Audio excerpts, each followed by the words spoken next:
Hey everyone, welcome to Judging for the Win. I'm Dave, and this is my daily ruling. Today's question was suggested by a viewer. Thanks to Joel Vitor M for this one. Amy uses Sower of Temptation to steal Nick's Thraben Sentry. Later on, Nick uses a lightning bolt to kill Sower of Temptation. What happens?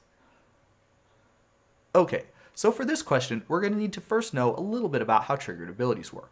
Recall that anytime something happens in the game is going to take a look at what just happened and see if it matches the trigger condition of any triggered abilities that exist.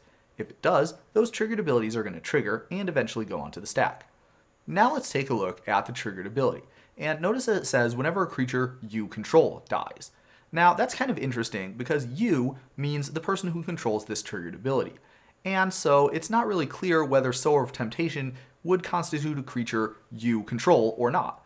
So in order to answer that question, we're going to need to look a little bit deeper into how triggered abilities trigger.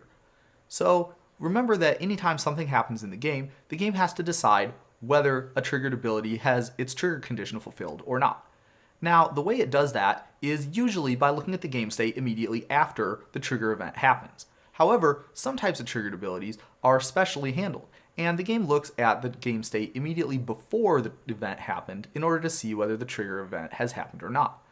Now, dies triggers are indeed one of these types of triggered abilities that has special handling.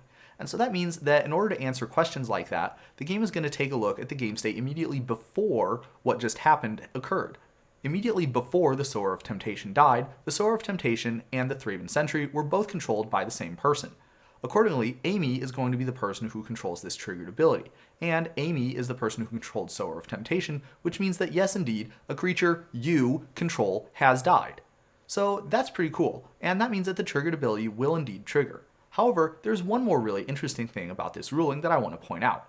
Amy is the person who controls this triggered ability, and that means that Amy is the one who's going to make all decisions that this triggered ability calls for. So when it says you may transform Thraben Sentry, Amy is the person who's going to make that decision, even though Nick is the person who is going to control the Thraben Sentry at the time that decision is being made. Pretty cool trick. And that's all I have for you today. How did you do? Join me again tomorrow for another daily ruling, but until then, I hope you have a great day.